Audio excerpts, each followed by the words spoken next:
은총과 평화가 예배하는 우리 가운데 함께 하시기를 간절히 축원합니다.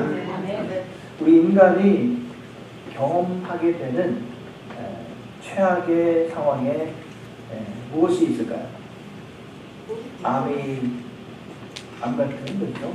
아주 큰 질병, 혹독한 가난, 또 고독한 것, 그리고 결코 헤어나지 못할 만한 그런 입더미, 억울한 누명으로 평생을 감옥에 갇히는 것, 그리고 사랑하는 가족이 죽는 것, 그리고 회사 부도나서 모든 것이 마비되는 것.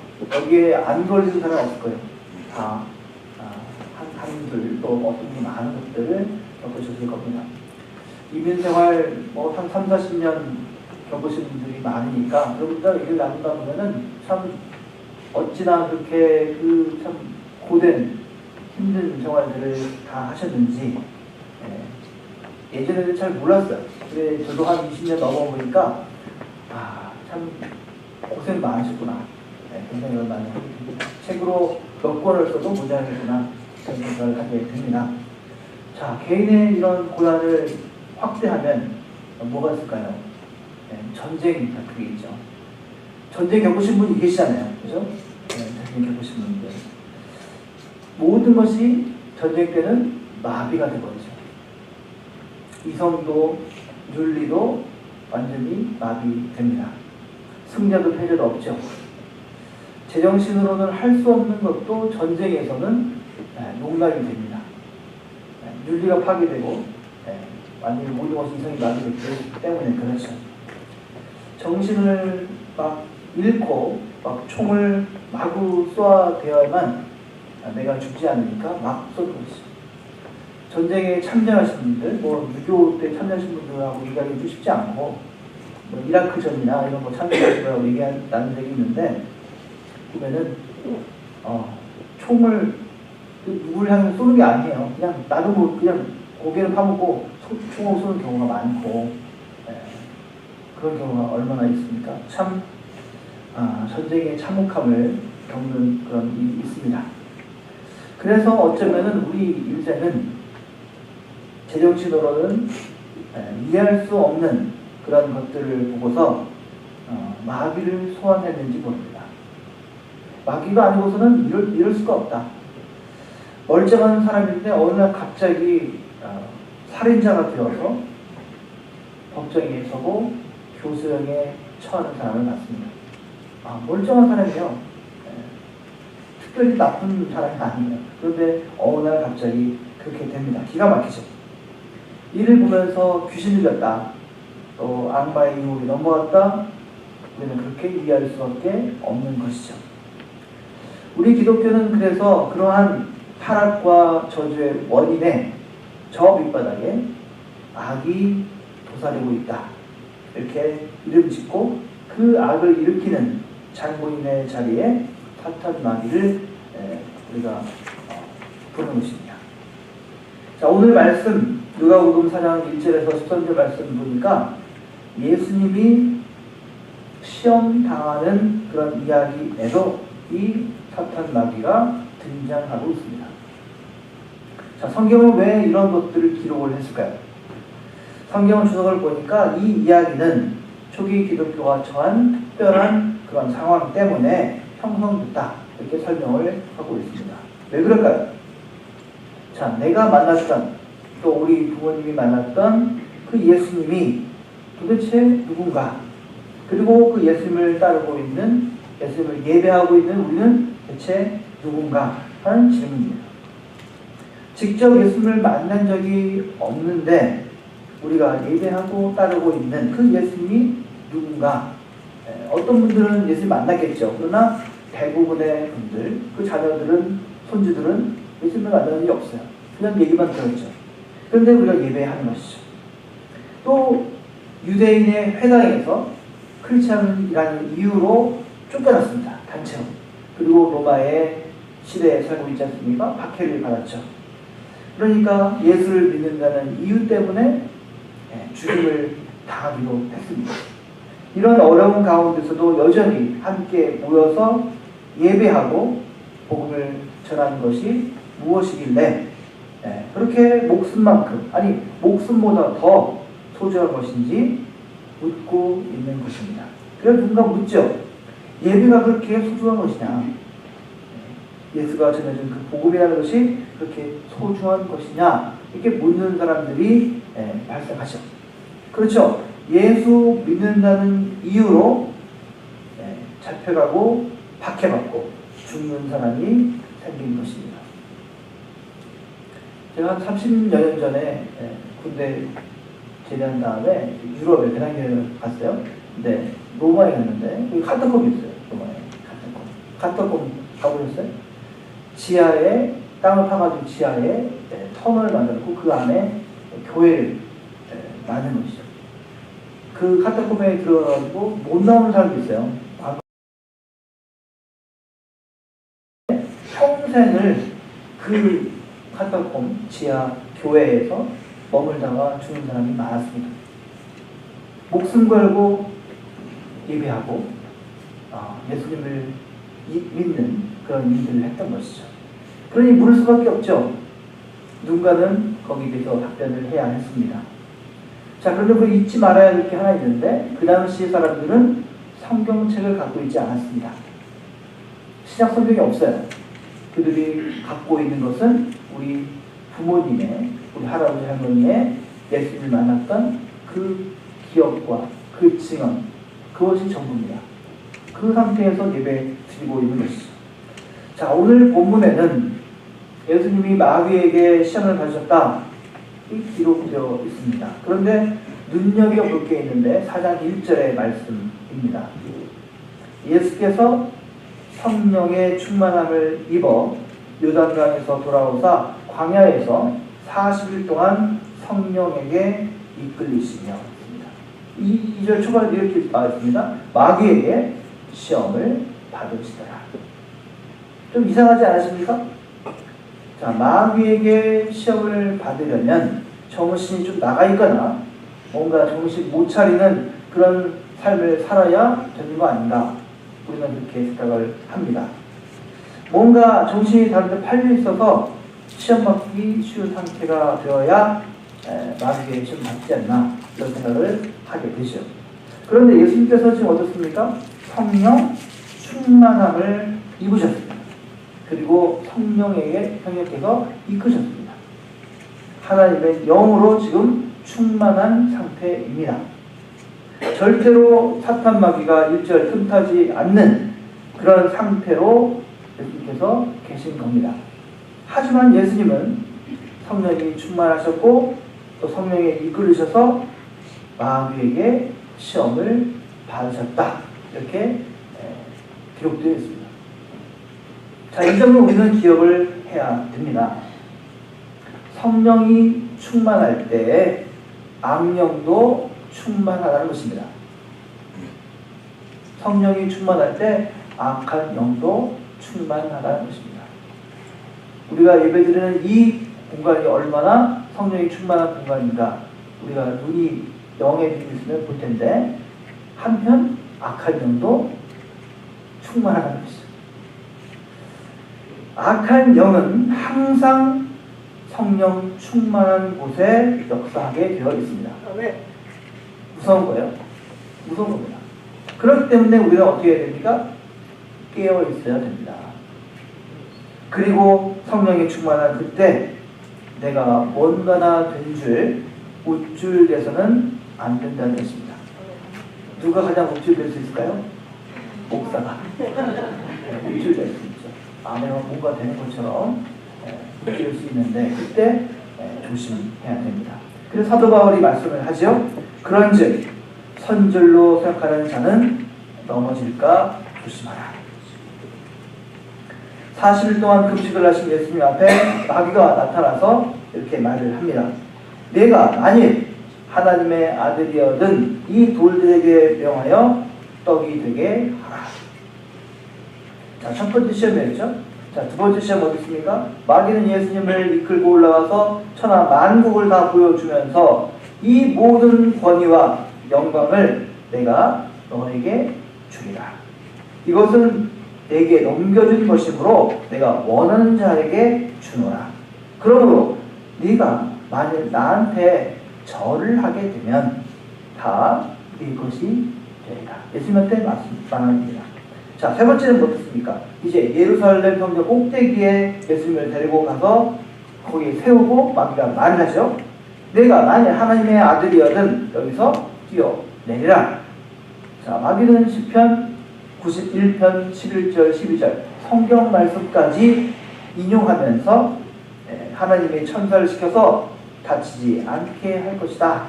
이렇게 주장을 합니다. 사탄 마귀는 성경을 매우 잘 압니다. 매우 잘 인용하죠. 우리보다 더 잘하죠. 자, 이 세 번에 걸친 유혹은 바로 예수님이 과연 하나님의 아들이냐 하는 질문과 연결되어 있습니다. 초대교회 성도들 중에 어떤 사람이 질문했을 것입니다. 왜요? 나의 부모님이 죽고 형제가 죽고 박해받아서 끌고 가니까 걸려가지고 왜요? 지하 감옥에 있다가 지하 교회에 있다가 햇빛이 보고 싶어 나갔는데 잡힌 거예요. 죽죠. 죽었어. 어제는 누구네 아빠가 죽었대. 그런 얘기를 듣는 거예요. 그게 일상이었어요. 그 바뀌실 때. 그럴 때 질문할 수밖에 없죠. 우리가 지금 예배하고 있는 이 목숨을 걸고 예배하고 있는 이 예수님이 진짜 하나님의 아들 맞습니까? 하나님의 아들이라고 한다면 세상을 다 이기고 지배해야 되는데 이게 무슨 꼴입니까? 여전히 악이 지배하고 마귀가 지배하고 있는 거 아닙니까?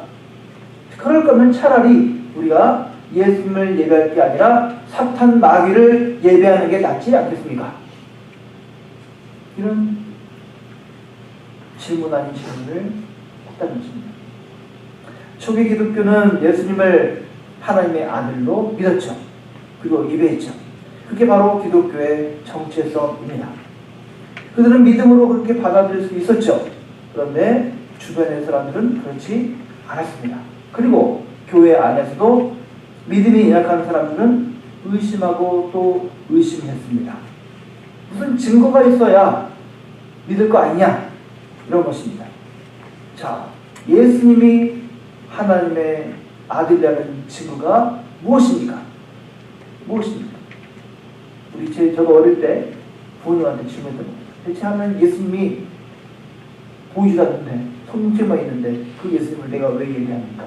왜 교회 다닙니까? 질문을 했습니다. 자, 예수님이 행하신 많은 기적, 그 기적을 보니까 예수님이 하나님의 아들이다 라는 증거가 될 수 있느냐? 모를 수 있죠. 어떻습니까? 증거가 될 수가 없습니다. 그런 기적들은 다른 종교에서도 일어납니다.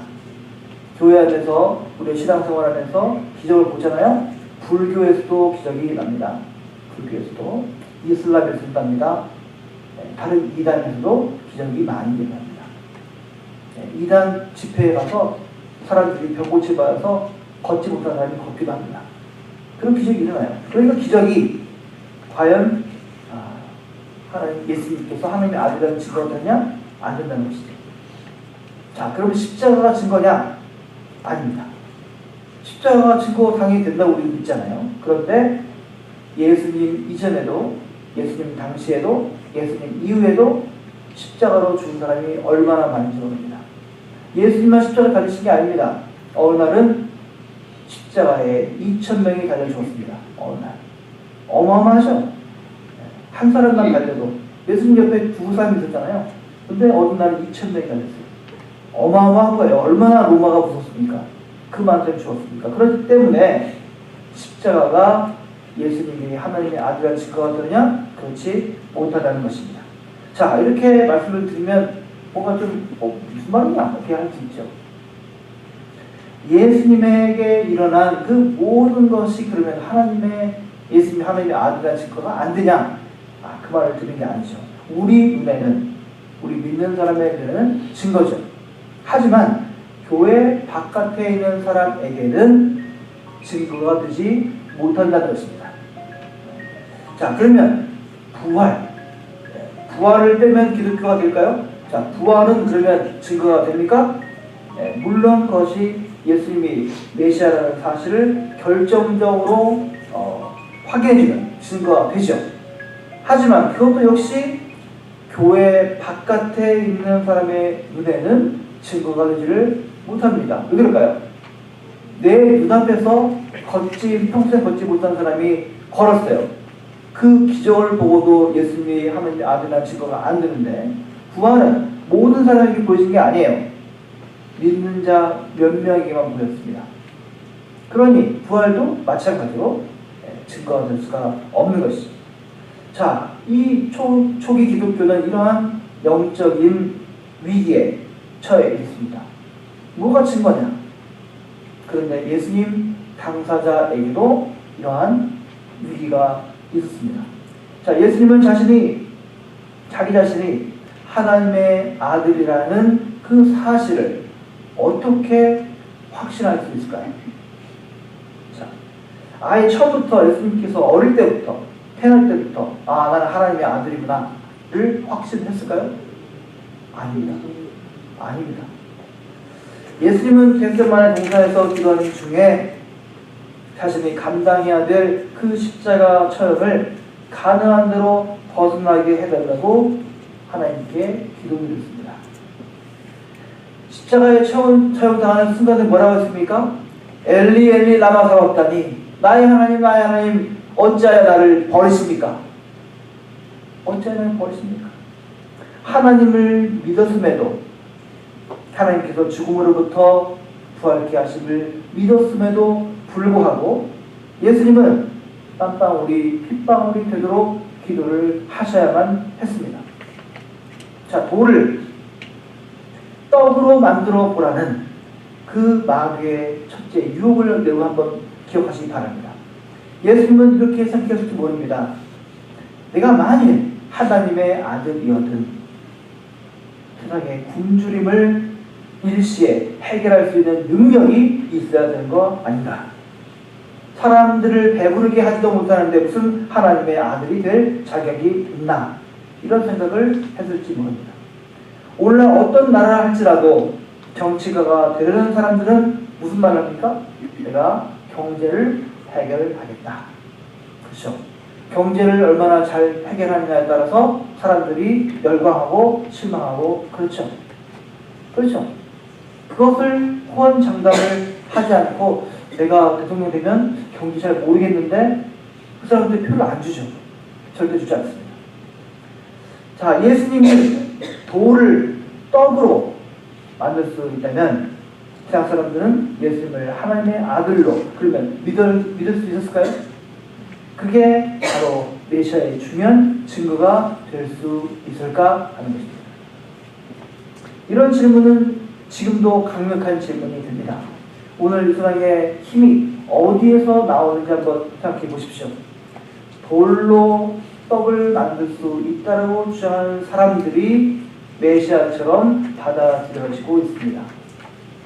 이거는 보수와 진보를 뛰어넘어서 어떠한 정치가가 이 나라의 경제를, 이 인플레이션을, 이 어렵고 어려운 시기들을 우리나라를 부강하게 만든다, 부강을 하고 있다. 그래서 그것에 따라서 그 사람을 좋아하고 싫어하고 하는 것입니다. 다른 게 아니에요. 자, 마귀에게 절하는 두 번째 이유 보십시오. 하나님의 아들이라고 한다면 이 세상의 문제를 완전히 해결해야 되는데 그것은 세상을 지배하고 있는 악마의 손을 잡아야 되는 거 아닌가, 그런 유혹을 받는다는 것입니다. 이런 내용을 가지고 영화도 많이 만들어놨어요. 자, 마귀가 지배하고 있는 이 세상, 그 마귀와 내가 딜을 해서 내가 그러면 무릎을 꿇더라도 그렇게 되면은 되지 않을까, 그런 생각을 한다는 것입니다. 오늘 우리가 옳은 것인지 아닌지 전혀 생각하지 않고 오직 세상에서 힘을 주는 게 무엇인가, 그것에 마음을 쏟고 살아가는가를 잘 생각해 보시기 바랍니다. 악마의 힘을 이용해서라도 화려한 세상을 얻고 싶어 한다는 그런 생각이 우리를 지배하고 있다는 것입니다. 성전 꼭대기에서 뛰어내리라. 이 마지막 요한 보십시오. 예수님은 이렇게 생각했을지 모릅니다. 내가 만일 하나님의 아들이라면 새처럼 나는 정도의 그런 능력이 있어야 되는 거 아닌가? 세상은 바로 그런 사람을 메시아라고 인정하겠죠. 왜 예수님께서 오병이어의 그 기적을 베풀었을 때 사람들이 구름대처럼 달려들어서 우리 왕으로 세웁시다 했겠습니까? 그 많은 문제를 해결했습니까? 자, 그런 능력을 가진 사람을 환호하게 되겠죠. 예수님이 하나님의 아들이라는 사실에 대한 증거를 대라는 요구는 초기 교회에 매우 절실했습니다. 그리고 예수님 스스로도 피할 수 없었습니다. 이것은 우리도 마찬가지죠. 예수님을 하나님의 아들로 믿는 사람이라고 한다면 이런 숙제를 피할 수가 없습니다. 이럴 때 우리가 대답할 수 있는 건 뭡니까? 예수님이 하나님의 아들이라는 증거가 뭡니까? 어떤 증거를 댈 수 있겠습니까? 자, 성경이 뭐라고 말씀하고 있는지 우리는 눈여겨봐야 됩니다. 자, 3번의 유혹에 대해서 예수님이 어떤 대답을 하셨는지 저와 여러분은 이미 잘 알고 있습니다. 이미 모르시는 분 없어요. 첫째 유혹에 대해서 예수님이 뭐라고 했습니까? 사람이 떡으로만 사는 게 아니라 뭘로? 하나님의 말씀으로 산다 말씀하셨습니다. 둘째 유혹에 대해서는 주 너희 하나님께 경배하고 다만 그를 섬기라 하였느니라. 셋째 유혹에 대해서는 너 하나님을 시험하지 말라. 오늘 말씀의 제목처럼 하나님을 시험하지 말라. 자, 이 3가지 대답의 특성을 한번 생각해 보십시오. 첫 대답은 하나님 말씀, 떡이다. 하나님이 떡이다. 많은 기독교인들은 자기도 예수님의 이런 대답에서 보는 것처럼 내가 하나님만을 섬기면서 살아간다고 생각하고 그렇게 믿으면서 기쁨으로 신앙생활을 하고 있습니다. 그렇게 하고 있습니다. 참 다행한 것이죠. 그런데 그런 신앙생활로 살면 되는데 그것이 그렇게 간단한 게 아니라는 게 문제입니다. 성경에 이런 주제가 언급되었다는 것만 해도 벌써 이것은 매우 우리가 지키기가 어렵다. 그렇게 살기에 어렵다는 그런 말입니다. 우리는 실제로는 그렇게 살지 못하면서 하나님만을 섬긴다라고 말만 하는지도 모릅니다. 떡으로만 사는 게 아니라 하나님의 말씀으로 산다. 이게 무슨 뜻인지 여러분 잘 아실 겁니다. 자, 이 말을 떡도 중요하고 하나님의 말씀도 중요하다는 뜻으로 그래서 수생에서도 출세하고 하나님을 잘 믿으면 된다. 이것으로 생각하면 곤란합니다. 그 말씀이 아닙니다. 이런 생각을 하게 되는 사람들은 하나님을 잘 믿으면 나에게 떡이 주어진다라고 생각해 버립니다. 신앙생활 열심히 하면 나한테 떡이 주어진다라고 생각해 버립니다. 어느새. 덕분에 하나님이 우리가 신앙을 요런껏 살아가기 위한 도구가 되어 버렸습니다. 아래층에 조그맣게 방 안에 라이브러리를 만들어놨어요. 거기 책들이 있는데 제가 가봤어요. 뭐 별로 안 되더라고요. 몇 권 없어요. 다 훑어봤어요. 저는 책을 좋아하는 사람이고 또 신앙생활 많으니까 다 훑어봤는데 그 많은 신앙서들이 뭐라고 하냐면은 하나님을 잘 믿으면 너의 삶이 풍성해지고 복된 것으로 된다. 듣기에 따라서 좋을 수 있지만은 그것을 깊이 묵상해보면 하나님을 도구 삼아 너의 삶을 실현하는 것이 하나님 잘 믿는 것이다 라고 가르치고 있습니다. 매우 위험한 생각이죠. 잘못된 생각들이 너무나 많습니다. 그리고 거기에 글을 쓰고 있는 그 유명한 신학자, 목사 여러분들이 이미 몇 년도 안 돼서 타락해가지고 신문지상에 또 매스컴에 나와가지고 혹독하게 아주 비판을 받는 사람도 많습니다. 하나님을 파는 것이죠. 하나님을 도구 삼는 것이죠. 여러분, 하나님을 이용하지 말아야 됩니다. 하나님의 말씀으로 산다는 말은 다른 말이 아닙니다. 하나님을 도구적으로 사용하지 말라는 말입니다. 이 주머니에 하나님을 넣고 장난치지 말라는 얘기입니다. 하나님만을 경배하라는 두 번째 말씀 어떻습니까? 우리는 하나님만을 경배하는 것을 그러나 못 견딥니다. 하나님만을 경배하는 걸 못 견딥니다. 마귀가 예수님에게 보여줬던 그 화려한 세상의 많은 것들에 대해서 관심을 끊고 하나님만을 경배하는 것이 말처럼 쉽지 않다는 말이에요. 우리는 하나님을 경배하더라도 여전히 세상의 즐거움을 포기하지를 못합니다. 하나님을 시험하지 말라는 그 대답도 따르기가 쉽지 않습니다. 우리는 하나님을 자꾸 시험하고 싶어 합니다.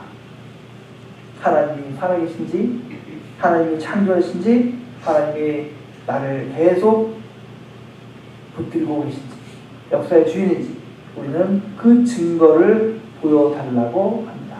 마치 기도원처럼 자꾸 뭔가 증거를 보여주면 내가 하나님을 인정하겠습니다 라고 합니다. 우리가 원하는 증거는 사람들이 혹하는 그런 기적들이죠. 자, 이렇게 말씀을 드리면 너무 추상적이고 또는 그럼 목사님 세상이 완전히 단절하고 수도원에 들어가는 말입니까? 네? 모든 거 다 운동도 하지 말고 놀지도 말고 골프 치지 말고 그냥 무조건 이름만 들란 말입니까? 그런 말일까요? 아니죠. 그럴 리가 없죠.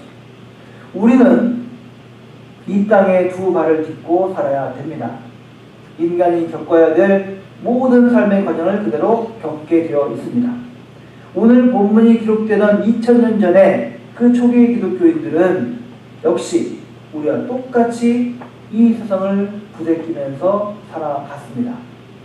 그들에게 스마트폰이 없고 그들에게 차가 없을 뿐이지 그들과 우리는 똑같은 사람들입니다. 똑같아요. 똑같이 삶을 살면서 하나님을 예배했던 사람들입니다. 마귀의 유혹 앞에서 예수님이 주신 말씀은 이 세상과 아무런 상관없이 천사처럼 살라는 말 아닙니다. 그 말이 아닙니다. 자, 예수님의 광야 시험 이야기는 그 당시까지 보통의 이스라엘 사람들이 가지고 있었던 그 메시아의 모습, 하나님의 모습, 하나님의 아들의 모습을 깨뜨려 버리고 있습니다. 하나님이 보내신 메시아라면 로마 황제를 끌어내고 이스라엘을 세계 중심으로 만들 정도는 되어야 된다라고 그들은 믿었습니다.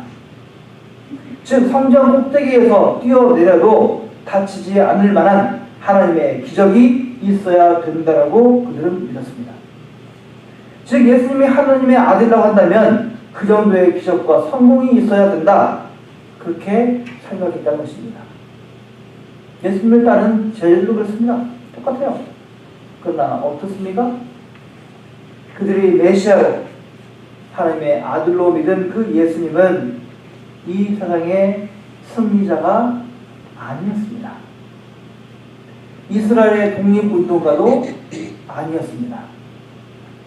경제 문제를 해결시키는 그런 기업가도 아니고 정치가도 아니었습니다. 이런 먹고 사는 문제가 아무런 의미 없다 이런 말씀 드린 게 아닙니다. 하나님은 우리가 계획하는 그런 수준의 세상에 제한되지 않는다는 뜻입니다. 사람이 꿈꾸는 지상낙원, 그걸 뭐라고 부릅니까? 유토피아라고 부르죠. 그 유토피아가 하나님 나라의 궁극적인 목표가 아니다, 이런 말입니다. 우리 사람들의 계획은 늘 무엇으로 나타납니까? 승리주의로 나타납니다. 승리주의로 나타납니다. 정의와 평화를 일구기 위해서 얼마나 고귀한 사람들입니까? 근데 그런 사람들도 결국에 권력으로 나타나 버립니다. 예수님은 그런 다툼 가운데에서 십자가에 처형당하신 것입니다. 메시아이신 예수님은 너무나도 무기력하게 아무런 저항도 하지 않으시고 그냥 돌아가셨습니다. 모두가 돌을 떡으로 만들 수 있다, 기적을 일으킬 수 있다, 화려한 세상을 만들어주겠다, 많은 메시아들이 있었습니다. 그 메시아들이 있는 가운데 예수님은 참으로 무기력하게 십자가에 달려 죽으셨던 것입니다. 예수님이 그렇게 십자가에 달린 이유는 오직 한 가지였습니다. 하나님이 하나님께 자신의 운명을 온전히 맡기시고 순종했기 때문이었습니다. 자신이 하나님의 아들인지 아닌지 증명하려고 하지 않고 모든 것을 그냥 하나님께 맡기셨기 때문에 십자가에 달려 죽으신 것입니다. 예수님께서 예루살렘에 가지 않으실 수 있습니다. 십자가에 달려 죽지 않을 수 있습니다. 성전에 들어가서 그 환전상의 그 세탁을 둘러엎지 않으실 수 있습니다. 그런데 왜 십자가에 달려 죽으셨습니까? 하나님께 자신의 운명과 미래를 온전히 맡기셨기 때문입니다. 그런 예수님을 하나님은 죽은 자 가운데서 3일 만에 참된 생명으로 불러내셨습니다. 창조자이신 하나님만이 하실 수 있는 그런 참된 구원의 사건이었습니다. 우리는 지금 계속해서 우리 자신이 무언가를 성취하도록 이 세상으로부터 마귀로부터 강요를 받습니다. 시험받습니다. 여러분은 평생 그것을 공격을 받으셨을 것입니다. 심지어 이건 교회에서도 일어납니다. 내가 목사라고 한다면, 내가 장로라고 한다면, 내가 직분자라고 한다면 무언가 눈에 보이는 성취를 이루어야 다른 교회 식구들 보기에, 교회 바깥에 있는 사람들, 다른 교회들이 볼 때에 괜찮지 않을까, 그런 시험을 받습니다. 제가 위임 예배를 했잖아요. 제가 이제 얼마나 감사합니까? 그런데 저한테 오는 시험이 뭔지 아세요? 지난 위임 예배 때 왔던 것처럼 이 교회가 가득 차가지고 교인이 이규 목사가 왔더니 교인 2배 늘어났더라. 교육과를 짓고 체육과를 짓고 뭐 주변에 많은 사람들한테 좋은 영향을 끼치고 하면 얼마나 좋을까. 그래서 거기 민규 목사 가서 그렇게 된 거다. 신문에 나오고 TV에 나오고 그러면 얼마나 좋을까. 그걸 누구 안 받겠어요? 안 받겠네. 내가 장로인데, 내가 권사인데, 내가 그 교회에서 열심히 했더니 공부했더니 교회가 부흥되더라. 나 때문에 그랬어. 내가 그렇게 한 거야. 그런 유혹을 안 받겠냐고요. 하나님이 주시는 게 아닙니다. 그거는 아주 미묘해요. 성령이 충만할 때 악령이 충만하다고 했잖아요. 그렇죠. 교회 부흥되는 거 좋은 것이죠. 그런데 그 틈에 악령이 자꾸 속삭이죠. 이 목사, 네가 잘나서 그렇게 된 거야. 네가 열심히 해가지고 그렇게 된 거야. 너 잘했어. 너 고개 빳빳하게 들만 해. 괜찮아. 그런 유혹을 매일매일 매 순간마다 받는다는 것입니다. 예수님이 받으셨던 것처럼 여러분도 똑같아요. 똑같습니다. 그러나 예수님은 자신의 운명을 자신의 계획으로 끌고 가지 않으시고 하나님의 은총에 온전히 맡기셨습니다. 오늘도 마찬가지죠. 예수님을 따르는 제자라고 한다면 예수님이 하셨던 것처럼 우리도 하나님에게만 우리의 운명과 미래를 맡길 수 있어야 됩니다. 우리의 신앙생활이라는 것은 그것의 훈련 과정인 것입니다. 마귀는 자꾸 그것으로 충분하지 않다라고 끊임없이 달콤하게 자극을 할 것입니다. 우리의 자만심과 우리의 성취감을 교묘하게 자극할 것입니다. 그러나 여러분 거기에 속지 마시기 바랍니다. 마귀는 우리에게 무슨 일이 일어나도 책임을 지지 않는 무책임한 존재입니다. 그럴 능력도 없습니다. 우리의 운명을 책임지는 분은 우리를 창조하신 하나님 한 분뿐이십니다. 악마의 유혹에, 사탄 마귀의 시험에 여러분 겁내지 마시기 바랍니다. 그리고 여러분 하나님을 시험하지 마시기 바랍니다. 십자가에 채워 나가신 예수님을 새 생명으로 살리신 하나님만이 우리를 영생으로 인도하십니다. 아멘. 그 하나님의 손길에 우리의 모든 것을 맡길 수 있는 저와 여러분 모두가 되기를 간절히 소망합니다. 아멘. 기도하겠습니다.